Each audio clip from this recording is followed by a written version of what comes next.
یہ واقعی صحیح بات ہے کہ یہ میں نے پہلی دفعہ میں نے اس ٹروتھ کو ریویل کیا ہے کہ صحیح مسلم میں یہ حدیث موجود ہے، بخاری اور مسلم دونوں میں یہ حدیث ہے، جو وہ آخری پارٹ ہے وہ مسلم میں ہے، بخاری اور مسلم میں حدیث ہے۔ حضرت سعد ابن ابی وقاص کہتے ہیں رضی اللہ تعالی عنہما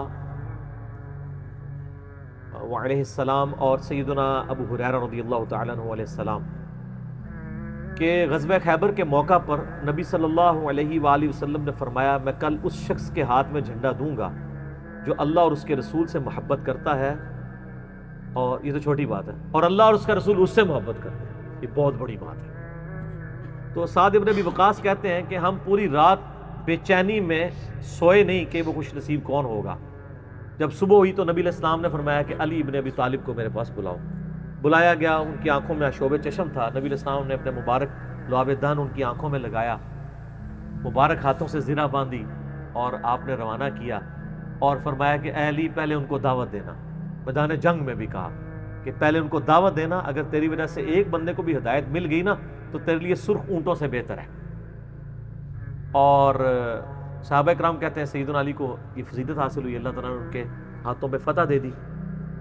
یہ تو بخاری و مسلم میں ہے۔ مسلم شریف میں آگے الفاظ ہیں کہ سیدنا ابو ہریرہ کہتے ہیں کہ حضرت عمر فاروق رضی اللہ تعالیٰ عنہ مجھ سے کہا کرتے تھے کہ مجھے اپنی زندگی میں کبھی بھی نبی علیہ السلام کی طرف سے عمارت کا شوق پیدا نہیں ہوا، یعنی وہ کہتے تھے میری ایک یعنی زندگی میں جو عمارت والا معاملہ ہے میں اس سے دور ہی بھاگتا ہوں۔ آپ کو پتہ ہے نا حضرت ابوبکر کا بھی جب یہ مشورہ شروع کیا تو حضرت عمر نے سب سے پہلے کہا کہ جی مجھے تو آپ معافی رکھیں، باقیوں میں سے کوئی مشورہ کر لے، میں جو بھی مسلمان راضی ہو جائیں گے۔ حضرت ابوبکر نے بھی سب سے مشورہ کیا، حضرت عمر سے نہیں کیا، اور سب سے مشورہ کیا کہ اس کو کر دوں، تو سب نے کہا ٹھیک ہے۔ جب اناؤنسمنٹ کی تو حضرت عمر نے کہا کہ بھی آپ نے مجھ سے مشورہ، ان کا مجھے پتا تھا تم نے تو ماننا ہی نہیں ہے، بس اب اس کو مسلمانوں کے مشورے کو قبول کرو۔ تو حضرت عمر کی ایک طبیعت میں ایک عاجزی والا معاملہ تھا، اور آپ دیکھ لیں کہ یہی عاجزی ہے جو ان کو ایمان کی طرف لے آئی ہے۔ نبی علیہ السلام کی ترمذی میں دعا ہے نا، اے اللہ عمر ابن حشام اور عمر ابن خطاب میں سے ایک کو اسلام کی دولت دے دے۔ ابو جہل کو کیوں نہیں ملی؟ میں آپ کو ایک ہی فرق ایک ہی بندے کی زبانی بتا دیتا ہوں۔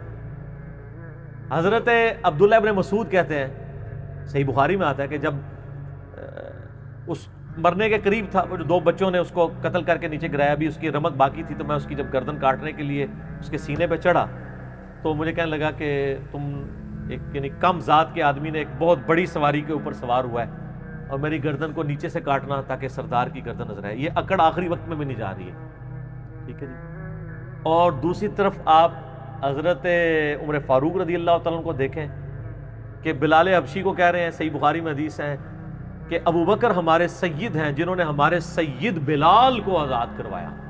عرب کے بنو عدی کا سردار ایک حبشی کو، یہ آپ امیجن ہی نہیں کر سکتے آج کہ خاندانی وہاں پہ نظام، قریش تو اپنے برابر کسی کو سمجھتے نہیں تھے، سیدنا بلال کہہ رہا۔ اور ایک دفعہ جب ابو جہل پٹائی کر رہا تھا عبداللہ ابن مسعود کی، دھکا مار کے چلا گیا۔ یہ سب کچھ عمر سیریز میں فلمایا قطر والوں نے۔ تو وہ اب وہ نیچے گرے پڑے ہوئے ہیں، حضرت عمر وہاں سے گزر رہے ہوتے ہیں، ابھی اسلام نہیں قبول کیا ہوتا، تو وہ ہاتھ پکڑ کے اسے اٹھاتے ہیں، تو عبداللہ بن مسعود کی زبان سے نکل جاتا ہے کہ واللہ تم ان دونوں میں سے بہتر ہو۔ تو یعنی جو نبی علیہ السلام نے دو مانگے ہیں نا، ان میں سے تم بہتر ہو، یعنی عاجزی ہے، یعنی ہے کافروں کی پارٹی میں اور میرے ساتھ بھی اس نے سلوک کر رہے ہو، اور وہی ہوا، اللہ تعالیٰ نے ان کو قبول کر لیا۔ تو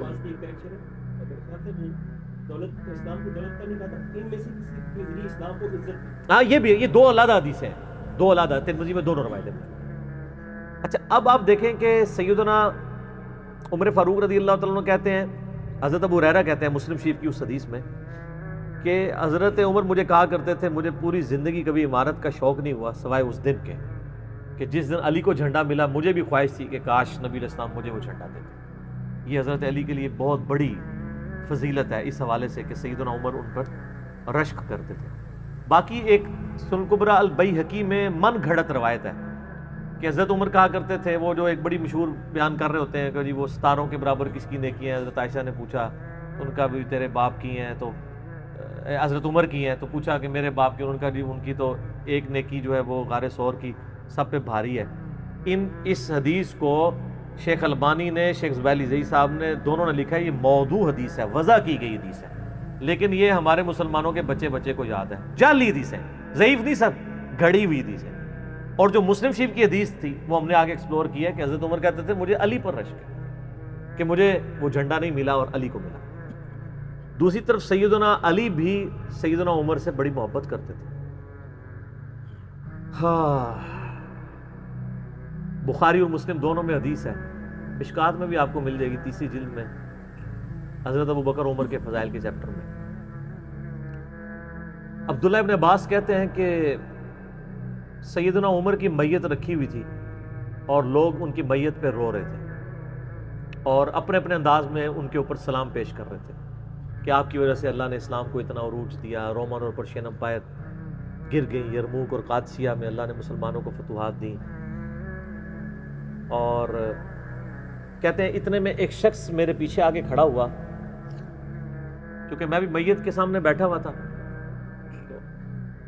اس نے میرے کندھے کے اوپر آ کے یوں کونی رکھ لی اور اس نے سیدنا عمر کی میت کو مخاطب کر کے کہا کہ اللہ تجھ پہ رحم کرے اے عمر ابن خطاب۔ میں نے اللہ کے محبوب صلی اللہ علیہ وآلہ وسلم سے بارہا سنا تھا کہ میں ابو بکر اور عمر فلاں جگہ گئے، میں ابو بکر اور عمر داخل ہوئے، میں ابو بکر اور عمر نکلے، مجھے امید تھی کہ تم اپنے ان 2 ساتھیوں کے ساتھ جا کے ملو گے۔ کون سے 2 ساتھی؟ سیدنا ابو بکر اور سیدنا محمد رسول اللہ صلی اللہ علیہ وآلہ وسلم۔ اور اللہ کی قسم اس روئے ارض پہ تم وہ شخص تھے کہ مجھے خواہش ہے کہ میں تمہارے اعمال کے ساتھ اللہ کے حضور پیش ہوں۔ ظاہر ہے اتنا بڑا عروج سر، انسانی تاریخ کا سب سے بڑا ریولوشن نبی علیہ السلام کا، اس کی ایپیکس سیدنا عمر کے دور میں ہوئی ہے، اور یہ اللہ کا معجزہ ہے۔ نبی علیہ السلام کی مبارک زندگی میں انقلاب آتا نا تو اس طرح کے تو بہت لیڈر پہلے بھی آئے تھے جنہوں نے اپنی زندگیوں میں انقلاب لے کے آئے تھے۔ یہ معجزہ یہ تھا کہ وہ شخص دنیا سے چلا گیا، ہزاروں اس کے ماننے والے مرتد ہو گئے عرب قبائل، اور چند مخلص ساتھی ساتھ ہیں، اس کے باوجود اللہ نے رومن اور پرشین امپائر الٹوا دیے۔ کتنا بڑا معجزہ ہے۔ اگر نبی علیہ السلام اپنی مبارک زندگی میں کر جاتے، وہ تو اسکندر اعظم بھی کر گیا، بعد میں چنگیز خان نے بھی کیا، بڑے بڑے لیڈر آئے۔ یہ ڈیفرنس ہے، ایک یہ ڈیفرنس، اور دوسرا ڈیفرنس یہ کہ نبی علیہ السلام نے اپنی وفات کے بعد 10 سال بعد، 20 سال بعد، 30 سال بعد، 50 سال بعد، ایون 500 1000 سال بعد ہونے والے واقعات کو بھی بیان فرما دیا کہ یہ ہوگا۔ آج تو ہم تاریخ میں دیکھ سکتے ہیں کہ وہ سب کچھ ہوا ہے۔ اگر آپ کو شوق ہو تو دلائل النبوہ امام بیہقی کی کتاب ہے، 3500 حدیث پہ، 5ویں صدی ہجری میں لکھی گئی ہے۔ اس میں 500 سال میں جو نبی علیہ السلام کی پروفیسیز پوری ہوئی ہیں نا، منوان اسی طریقے سے موجود ہیں۔ بخاری مسلم میں جو حدیثیں ہیں تاتاریوں سے جنگوں والی، وہ اس وقت تک نہیں ہوئی تھیں، حدیثیں تو پہلے سے موجود تھی، آج تو ہم ان کو بھی درست مان رہے ہیں۔ ٹھیک ہے، نبی علیہ السلام نے پریڈکشن کی تھی کہ عنقریب کیسر روم ختم ہوگا، قیامت تک کوئی کیسر نہیں ہوگا۔ بخاری مسلم کی حدیث ہے، اور دیکھ لیں قیامت تک کوئی کیسر نہیں ہوا۔ عنقریب پرشین امپائر ختم ہوگی اور قیامت تک کوئی کسرا نہیں ہوگا۔ آج دیکھ لیں 1400 سال ہو گئے ہیں سر۔ یہ اسی طریقے سے ہے کہ میں کہوں کہ عنقریب امریکہ اور رشیا ختم ہو جائیں گے ود ان فیو ایئرز، اور قیامت تک کبھی ان کو پاورز نہیں ملیں گی جو کہ ابھی پاور ہیں اور جن کی صدیوں سے چل رہی ہیں، اور وہ پھر پاور بھی ان لوگوں کے ہاتھوں ہوئی ہے کہ جن کے پاس اسلحہ بھی نہیں تھا ان کے ساتھ لڑنے کے لیے، مین پاور بھی نہیں تھی ان کے لیول کی، الٹوا دی اللہ تعالیٰ نے۔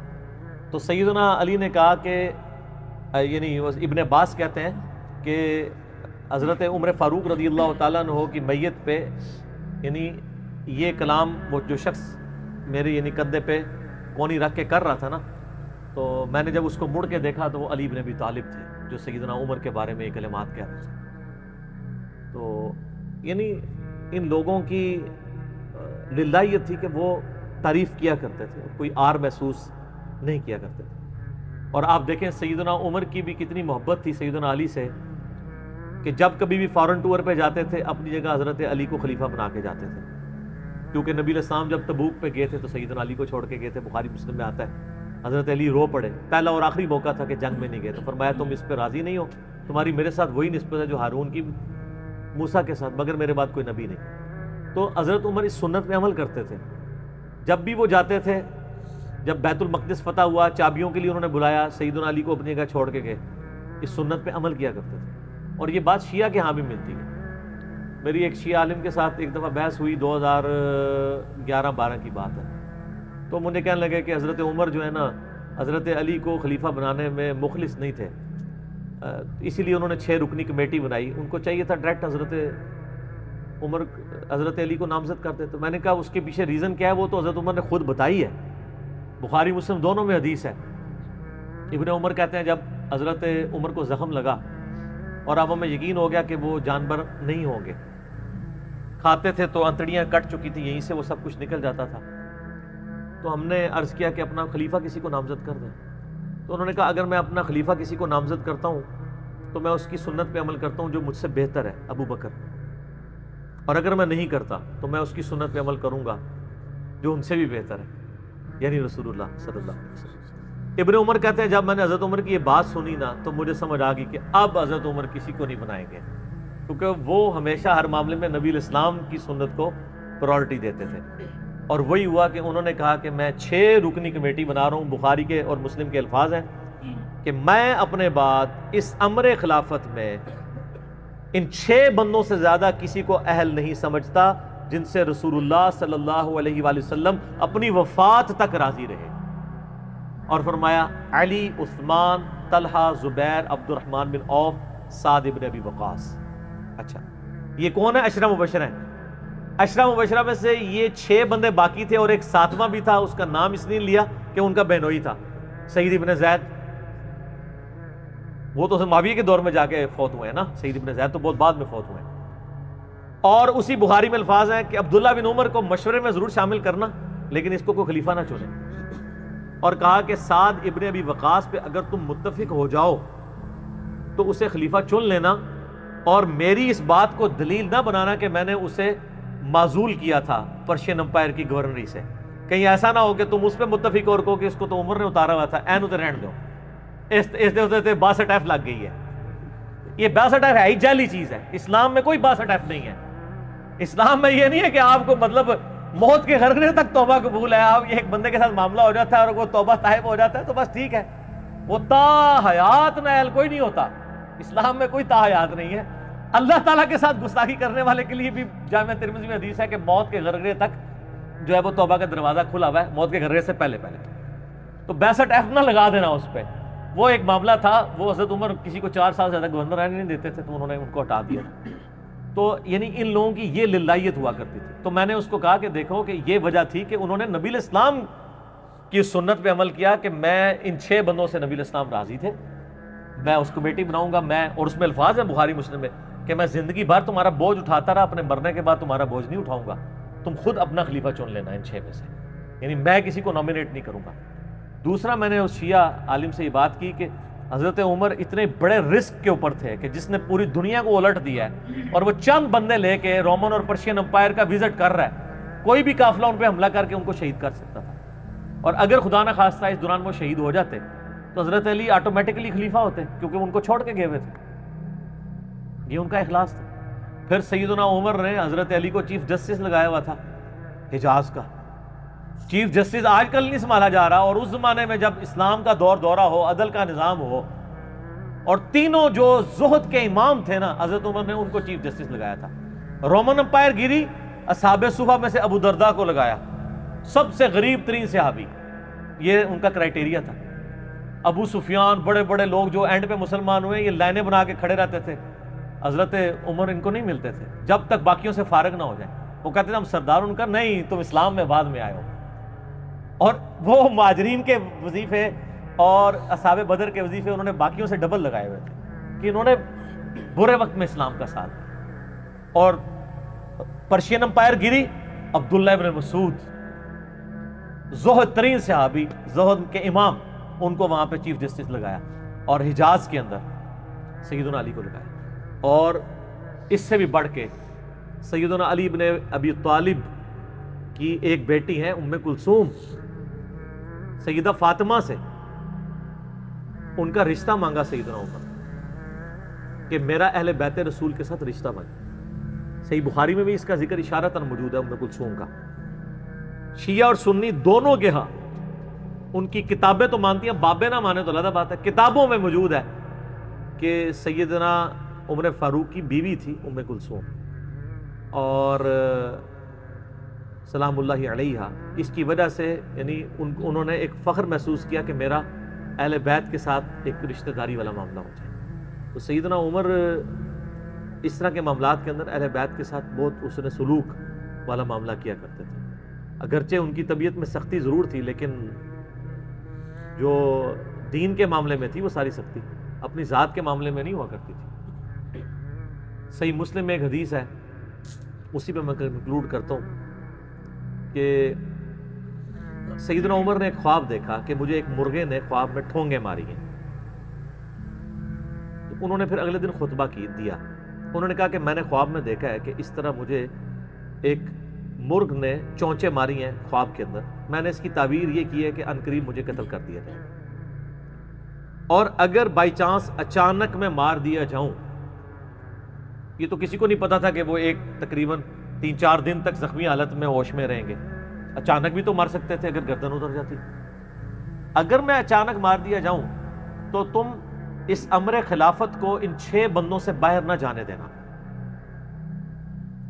صحیح مسلم میں ان 6 بندوں کے نام نہیں ہیں، لیکن بخاری میں وہ نام بھی ہیں، سیدنا علی، عثمان، طلحہ، زبیر، عبد الرحمن بن عوف اور سعد بن ابی وقاص.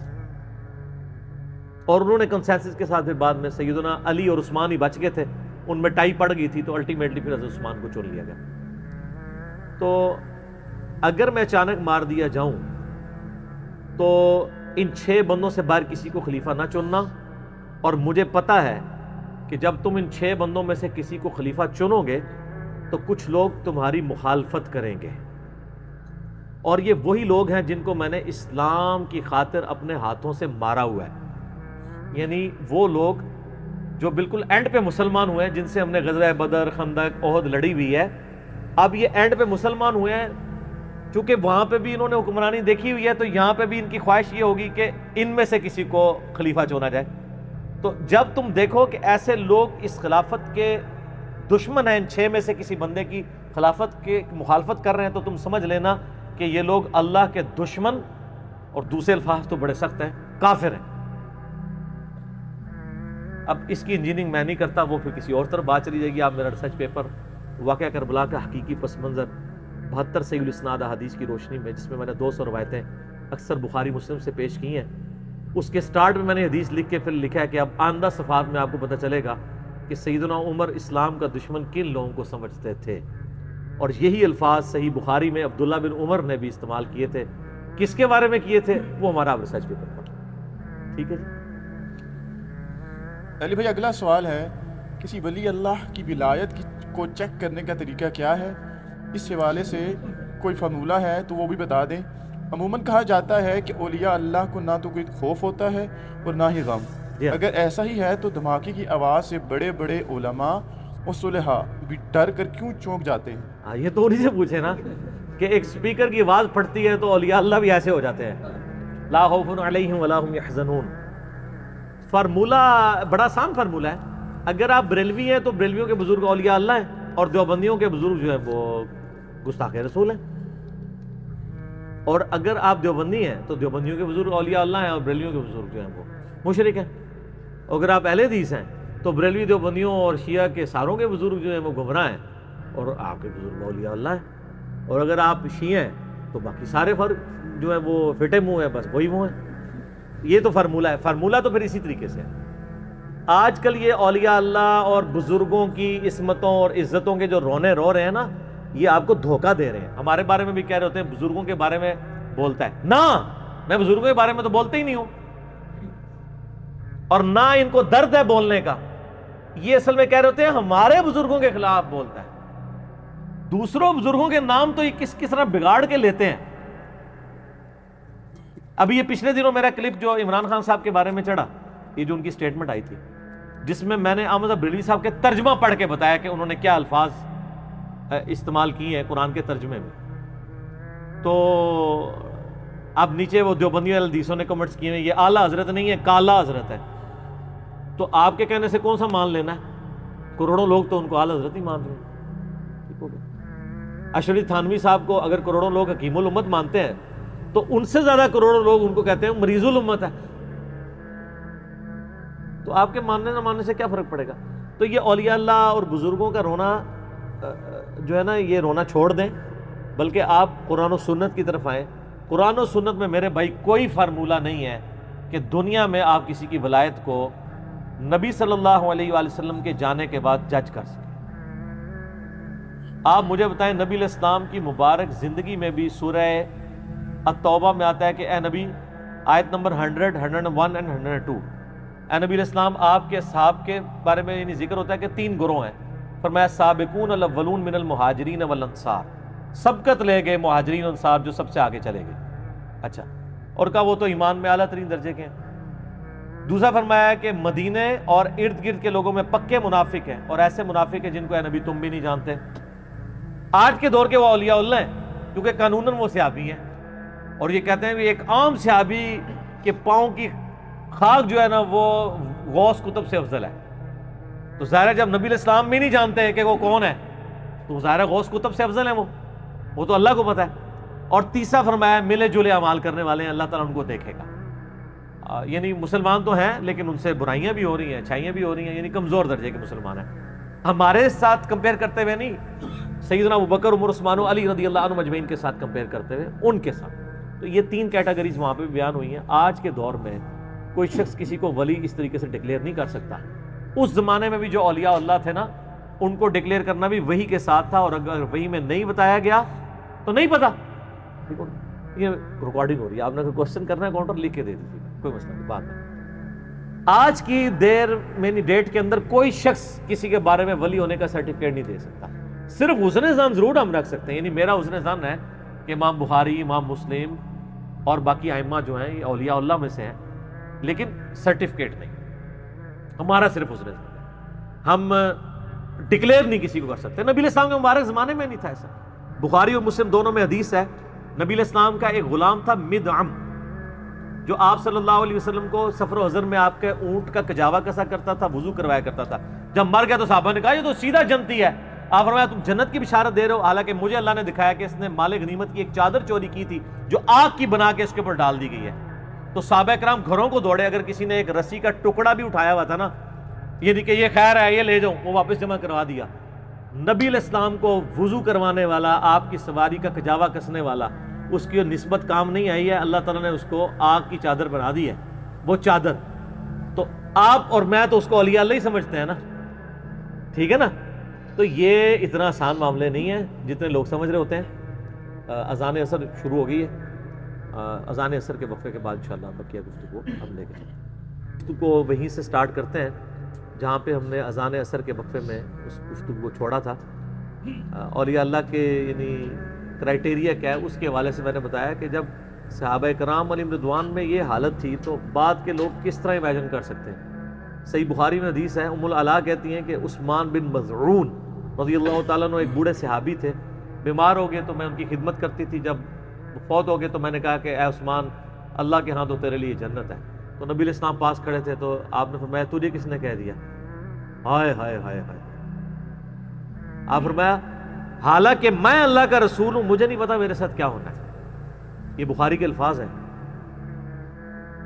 تو ام العلا کہتی ہے اس دن کے بعد میں نے تہیہ کر لیا کہ میں کبھی کسی کے بارے میں نہیں کہوں گی کہ یہ جنتی ہے. تو اسی پیشے کہنے رہو جناب وہ فلانے دے مزار تے بڑا رش ہے، فلانے دے جناب اے ہے، بابا گرو نانک کے بھی مزار پہ رش ہے. تو کیا مان لیں گے ان کی بزرگی کو؟ مزاروں کے رش سے کیا ہوتا ہے؟ میں آپ کو گارنٹی سے کہتا ہوں جناب، آپ یہاں پہ ویسے فرضی قبر بنا کے نا وہاں پہ 100-150 بندہ چھوڑ دینا کرائے کے اوپر کچھ دنوں کے لیے، بس پھر وہاں سے چین ریئیکشن شروع ہو جائے گا، نہ رکنے والا. یہاں کیا سلسلہ چل رہا ہے؟ اسی طریقے سے چل رہا ہے. یہ کوئی گارنٹی نہیں ہے مزار کے اوپر رش ہونا. آپ ذرا چلے جائیں گنگا کے اوپر 30 کروڑ ہندو ہر سال لاتے ہیں، تو گنگا کو بزرگی والا زمزم تو اتنے لوگ نہیں پی رہے ہوتے جتنے گنگا پہ جا کے لوگ نہا رہے ہوتے ہیں. اس طرح بزرگی نہیں ہو جاتی ہیں، یعنی علمی دلائل کے ساتھ چلنا چاہیے.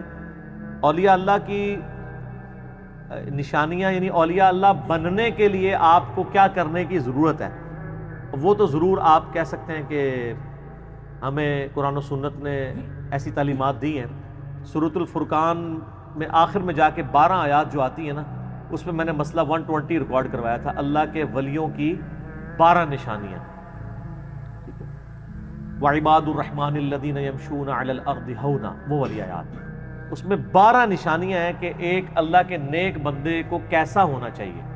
تو وہ اب ظاہر ہے پورا 1 گھنٹہ لگ جائے گا، وہ آپ دیکھیں. لیکن یہ کرائٹیریا ہے صرف اس کی طرف تگو دو کرنے کا. باقی اس کو ڈیفائن کرنا کہ کون ولی بن گیا کون نہیں بنا، وہی کے بغیر ممکن نہیں ہے. نبی علیہ السلام کی خود بخاری مسلم میں حدیث ہے، بعض اوقات تم میرے پاس مقدمہ لے کے آتے ہو، تم میں سے کوئی زیادہ چرب زبان ہوتا ہے تو میں دلائل کی روشنی میں اس کے حق میں فیصلہ کر دیتا ہوں، حالانکہ وہ ناحق ہوتا ہے.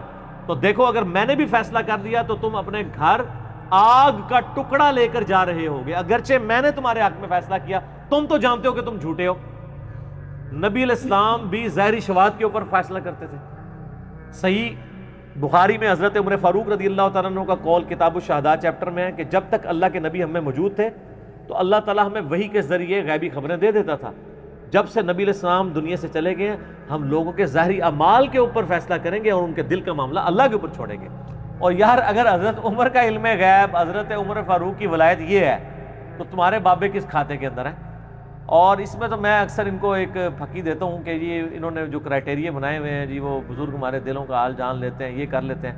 میں نے تو بڑا معصومانہ سوال کیا کہ دلوں کا حال تو بہت بڑی بات ہے. میں اپنی میکینیکل انجینئرنگ کا فارمولہ لکھ کے دیتا ہوں کسی بزرگ کو، وہ دیکھ کے پڑھ کے مجھے بتا دیں. ہائے ہائے ہائے ہائے، دیکھ کے. ابھی تو میں یہ پوچھوں گا نہیں کہ یہ اس کا مطلب کیا ہے. مطلب تو جس طرح قرآن کا ترجمہ نہیں ان کو آتا وہ بھی نہیں آتا ہوگا. صرف ریسائٹ کر دیں کہ یہ سائنس کون کون سے میں نے ڈالے ہیں. ہمارے تو ایک ایک فارمولے کے اندر 14-15 الفابیٹس آتے ہیں، کچھ لیٹن کے، کچھ گریک کے، کچھ. ان کو تو پتہ ہی کچھ نہیں ہوگا. یہ تو ہم کہہ ہی نہیں رہے کہ میں بتائیں کہ یہ فارمولہ کس چیز کا ہے. وہ تو کبھی یہ سارے مل کے بھی نہیں بتا سکتے. صرف ریسائٹ کرتے ہیں کہ کیا لکھا ہوا. تو یہ سب کے سب ان لوگوں کی اس طریقے سے کہانیاں چل رہی ہوتی ہیں. باقی یہ سوال جس نے کیا بہت زبردست ہے کہ اگر اولیاء اللہ کو کوئی خوف بھی نہیں ہے، کوئی غم بھی نہیں ہے، اس کا مطلب یہ لیتے ہیں جو، تو پھر تو جب اولیاء اللہ کے پاس اچانک چھوٹا سا اگر جو ہے وہ پٹاخہ چھوڑا جائے تو ان کو یوں نہیں کرنا چاہیے، لا خوف علیہم ولا. ایسے آپ کا کیا خیال ہے، ہوگا کہ نہیں؟ سارے ایسے کریں گے نا؟ کریں، کیوں نہیں کریں گے؟ یہ انسانی جبلت ہے. لا خوف علیہم ولا هم یحزنون، سورہ یونس کے اندر آیا ہے الا ان اولیاء اللہ لا خوف علیہم ولا هم یحزنون. یہ آخرت کا معاملہ ہے کہ قیامت والے دن جس نے اللہ کے لیے زندگی گزاری، قیامت والے دن نہ اسے کوئی خوف ہوگا نہ اسے کوئی غم ہوگا. اچھا دنیا میں اگر اسے کوئی ماننا چاہتا ہے تو اس معاملے میں جس طرح کہ سورہ ہے جو حامیم السجدہ ہے، جسے سورہ فصلت بھی کہتے ہیں، 2 نام ہے نا اس کے سورہ حامیم السجدہ کے، سورہ نمبر وہ 41 ہے، اس میں بھی اللہ تعالیٰ نے اہل ایمان کا ذکر کرتے ہوئے فرمایا، آیت نمبر ہے 30، ان الذین قالوا ربنا اللہ ثم استقاموا، بے شک وہ لوگ جو کہتے ہیں کہ اللہ ہی ہمارا رب ہے، اس کے بعد اس کے اوپر جم جاتے ہیں. تتنزل علیہم الملائکہ، ان پہ فرشتے نازل ہوتے ہیں. اللہ تخافوا، اور کہتے ہیں مت خوف کھاؤ، ولا تحزنوا، مت غم کھاؤ، وابشروا بالجنۃ التي کنتم توعدون، اور خوشی مناؤ اس جنت پہ جس کا تم سے وعدہ کیا گیا ہے. نحن اولیاؤکم فی الحیات الدنیا، ہم دنیا کی زندگی میں تمہارے ساتھی ہیں، وفی الآخرہ، اور آخرت کی زندگی میں.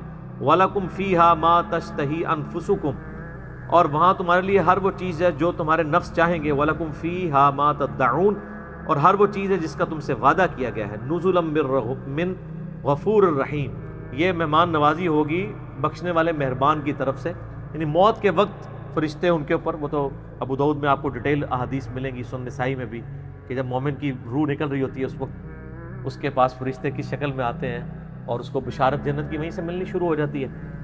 تو اور دنیا کی زندگی سے مراد اگر موت کے علاوہ عام زندگی ہے تو اس میں کوئی بندہ دیکھ کے تو نہیں بتا سکتا کہ اس وقت اس کے ساتھ فرشتے اٹیچ ہیں. جس طرح یہاں پہ قرآن کی محفل ہے، صحیح مسلم میں حدیث ہے جہاں پہ لوگ قرآن کی تدریس کے لیے جمع ہوتے ہیں، تو اس محفل کو جو ہے وہ آسمان تک فرشتے اپنے پروں سے ڈھانپ لیتے ہیں. جو وہ ذکر کی محفلیں کہہ رہے ہوتے ہیں وہ اللہ ہو کی، وہ قرآن کا ذکر ہے، اس میں الفاظ ہیں. تو وہ اب ہمارا ایمان ہے کہ ہے ایسا، لیکن دیکھا تو کسی نے نہیں ہے. اسی طریقے سے یہ ساری چیزیں غیب سے تعلق رکھتی ہیں کسی کے بارے میں ولی ڈکلیئر کرنا، سر یہ تو آپ وثوق کے ساتھ، سوائے ان لوگوں کے جن کو اللہ کے نبی علیہ السلام نے وضاحت کے ساتھ کہہ دیا، جیسے بخاری کی حدیث ہے اصحاب بدر کی اگلی پچھلی ساری خطائیں اللہ نے معاف کر دی ہیں، چاہے جو مرضی کریں. یا اصحاب شجرہ کے بارے میں مسلم شریف میں حدیث ہے جنہوں نے درخت کے نیچے بیعت کی تھی ان کو آگ نہیں چھوئے گی. یا ایک مجلس میں 10 صحابہ کو جنت کی بشارت ملی، ابو بکر، عمر، عثمان، علی، طلحہ، زبیر، عبد الرحمن بن عوف، سعد بن ابی وقاص، ابو عبیدہ بن جرح اور سعید بن زید. ایک اس طریقے سے بخاری میں حدیث ہے جس نے زمین پہ چلتا پھرتا کوئی جنتی دیکھنا ہے عبداللہ ابن السلام کو دیکھ لو. تو اس طرح جو اسپیسیفک ہے وہ علیحدہ بات ہے. باقی تو آپ وثوق کے ساتھ کسی کے بارے میں بھی نہیں کہہ سکتے. اتنے بڑے بڑے لوگ ہیں کہ ایک طرف کے لوگ ان کو اولیاء اللہ کہتے ہیں، دوسرے کہتے ہیں یہ شیطان کے امام ہیں، شیطان کے بھی امام ہیں. آپ دیکھیں امام سبکی اور امام ابن تیمیہ دونوں ایک زمانے کے ہیں. اہل حدیث ابن تیمیہ کو شیخ الاسلام کہتے ہیں اور ادر دین اہل حدیث سارے کے سارے امام سبکی کو شیخ الاسلام کہتے ہیں، اور دونوں نے ایک دوسرے کے خلاف کتابیں لکھی ہوئی ہیں. بیک وقت دونوں شیخ الاسلام ہیں. آج آپ دیکھ لیں کتنے شیخ الاسلام ہیں پاکستان کے اندر، آج کے بھی نہیں سنبھالے جا رہے، اس زمانے میں بھی اسی طرح تھے. تو ایک کا شیخ الاسلام ہوتا ہے، دوسرے کا زندیق ہوتا ہے. دوسرے کا شیخ الاسلام ہوتا ہے، پہلے والے کا وہ زندیق ہوتا ہے. تو یہ کوئی کرائٹیریا نہیں ہے. اولیاء اللہ آپ ضرور بن سکتے ہیں، لیکن قیامت والے دن ہی آپ کو پتہ چلے گا یا موت کے وقت. اس وقت تک تو غیب کے پردے میں اللہ نے رکھا ہے ان الذین یخشون ربهم بالغیب لہم مغفرۃ واجر کبیر. ٹھیک ہے، کوئی بھی شخص اپنے موت کے وقت تک اپنے ایمان کے حوالے سے مطمئن نہیں ہو سکتا. سنن طبرانی میں حدیث ہے، ایک تابعی کہتے ہیں میں سیدنا ابو درداء کو ملنے کے لیے گیا تو وہ اس وقت نفلی نماز گھر میں پڑھ رہے تھے اور تشہد میں بیٹھے ہوئے وہ بار بار دعا مانگ رہے تھے، اللہم انی اعوذ بک من النفاق، اے اللہ میں نفاق سے تیری پناہ میں آتا ہوں. ہائے ہائے ہائے ہائے، او تواڈے ہی بابے جنت دے ٹکٹ بننے نے جڑے پیور جنتی سن. ابو درداء رومن پر جب رومن امپائر گری ہے حضرت عمر نے ان کو چیف جسٹس وہاں کا لگایا. ٹھیک ہے، اصحاب جو صفہ تھے ان میں سے ڈومیننٹ صحابی. تو وہ تابعی کہتا ہے کہ شیخ آپ یہ دعا کر رہے ہیں، آپ تو یعنی نبی علیہ السلام کے اصحاب میں سے اور اتنے ٹاپ آف دا لسٹ اصحاب میں سے. تو انہوں نے کہا کوئی شخص بھی اس وقت تک یعنی اپنے ایمان کے بارے میں مطمئن نہیں ہو سکتا جب تک کہ اس کی روح پرواز نہ کر جائے. یہ آپ لوگ یوں کہتے ہیں جی فلاں حضرت صاحب نے کہا میرے مرید ہو جو، میں اس وقت تک نہیں جاؤں گا. کدھر؟ وہ بھائی پتہ لگے گا جب تک تو ہی نہ لے جا. ٹھیک ہے، یہ آپ کے دعوے ہیں. اچھا دیکھیں جب یہ کوئی دعوے کرتے ہیں کہتے ہیں ان کی کتنی شان تھی. ہم جب یہ کہہ دیں کہ جناب یہ ہم نے جو بات کی ہے نا اس کو کوئی مائی کا لال غلط ثابت کرے اور ہم سے پہلے کسی نے یہ بات نہیں کی، کہتے ہیں تکبر ہے. حالانکہ یہ تو بہت چھوٹی چیز ہے، میں کسی کی آخرت کے فیصلے تو نہیں کر رہا ہوں. اور جو کہتے ہیں جی ہم سارے مریدوں کو ساتھ لے جائیں گے، ہم ان کی جنت کی گارنٹی اٹھاتے ہیں، ان کہتے ہیں یہ شان ہے. جو امام المتکبرین ہوتے ہیں، تکبر اس سے بڑا کوئی تکبر ہے کہ کوئی شخص کہے کہ میں سب کو جنت میں لے جاؤں گا اور اس کو یہ شرم بھی نہ آئے کہ بخاری مسلم میں حدیث ہے کہ میری بیٹی فاطمہ میرے مال سے جو کچھ لینا ہے وہ لے لے، اگر اللہ نے تجھے پکڑ لیا تو میں بھی نہیں چھڑا پاؤں گا. جنتی عورتوں کی سردار کو نبی علیہ السلام یہ کہہ رہے ہیں، اصل میں ان کو نہیں کہہ رہے تھے، آپ کو کہہ رہے تھے کہ تم لوگ کس جو ہے وہ کھیت کی مولی ہو، باغ کی نہیں. مولی کھیت کے اندر ہوتی ہے. اتنی اکڑ ہے تمہارے اندر. تو یہ متکبرین کے جملے بول سکتے ہیں، اور جب جن کے جتنے بڑے جملے ہوتے ہیں کہتے ہیں اتنی اونچی شان ہے. ہم کوئی بات کر دیں کہتے ہیں تکبر ہے، حالانکہ ہم کسی کی آخرت کا یا اپنی آخرت کا فیصلہ نہیں کر رہے ہوتے، دنیاوی تعلیم کی روشنی میں بتا رہے ہوتے ہیں کہ یہ ہم بتا رہے ہیں وثوق کے ساتھ کہ بخاری شریف میں 3748 نمبر حدیث میں حسین کے ساتھ امام بخاری نے علیہ السلام لکھا ہے اور دارالسلام نے تعریف کر دی ہے چھاپنے میں، اس کو رضی اللہ عنہ کر دیا. لیکن بیروت سے جو کلمی نسخے چھپ رہے ہیں اور سعودیہ کا جو مکتبۃ الشاملہ سافٹ ویئر ہے اس میں علیہ السلام لکھا ہوا ہے. 6318 نمبر حدیث میں علی اور فاطمہ کے ساتھ امام بخاری نے علیہ السلام لکھا ہے اور انہوں نے تعریف کر کے اس کو رضی اللہ عنہ کر دیا. اور کئی سافٹ ویئرز بنے ہیں، یہ اسلام 360 ہے. وہ مجھے زاہد چیپا بھائی ملنے کے لیے آئے نا، میری باتیں سن کے پریشان ہو گئے. میں نے کہا اسلام 360 تو آپ نہیں بنایا نا، ذرا لکھیں صحیح. بخاری میں 3748 حسین علیہ السلام لکھا ہوا ہے. کھولا کہتے ہیں کوئی نہیں لکھا ہوا. میں نے کہا نا عربی میں دیکھو، اردو میں مولوی بڑا ہوا ہے. جیسے آپ نے کنواں پاک کرنے کے لیے کتے کو بھی نکالنا ہوتا ہے، پھر 20 ڈول نکالنے سے کنواں پاک ہوتا ہے، تو بخاری شریف سے مولانا شریف کو باہر نکالیں پھر آپ بخاری شریف کو پڑھیں. کیا ہے وہ حیران ہو کہتا ہے جی واقعی عربی میں تو حسین علیہ السلام لکھا ہے اور اردو میں حسین رضی اللہ عنہ لکھا ہوا ہے. ہائے کتنی دو نمبری ہے، کتنی دو نمبری ہے.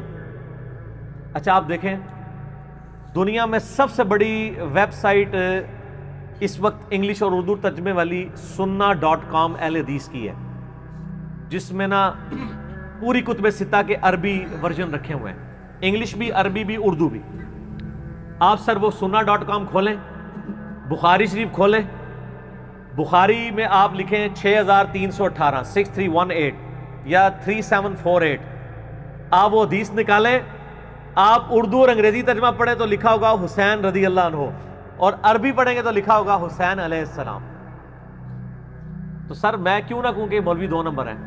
جب امام بخاری نے حسین علیہ السلام لکھا تھا تم لوگوں کو زیادہ ریال مل گئے تھے کہ تم ریال والوں کو خوش کرنے کے لیے اس کو رضی اللہ عنہ بنا دو، اور کل کو جب میں صحابہ کے ساتھ علیہ السلام بول رہا ہوتا ہوں تو ان کو میری باتیں آکورڈ لگ رہی ہوتی ہیں. ٹھیک ہے نا، میں اچھی کہ بون اچھی، ٹھیک ہے نا. وہ بو تو انہوں نے کیتی سی تو انہوں بو نہیں آندی. آپ کو پتا ہے نا ایک یہ پنجابی میں ایک محاورہ ہے، ایک عورت تھی وہ کسی ایسے گھر بیاہ کے چلی گئی جہاں پہ چمڑے کا کاروبار ہوتا تھا، اور جہاں پہ چمڑا آپ کو پتا ہے اس کو روغن کیا جاتا ہے وہاں بدبو بہت زیادہ ہوتی ہے. تو وہ جب نئی نئی گئی اسے بڑی بدبو آتی تھی، کچھ عرصے بعد ظاہر بدبو کی عادی ہو گئی تو اس کو بدبو آنا بند ہو گئی. تو وہ کہتی تھی میں اچھی تے بو نچھی، یعنی جب سے میں ادھر آئی ہوں نا بو ہی یہاں سے چلی گئی ہے. وہ بو نہیں گئی تو آپ بوجھ پہ گئی ہیں، ٹھیک ہے نا.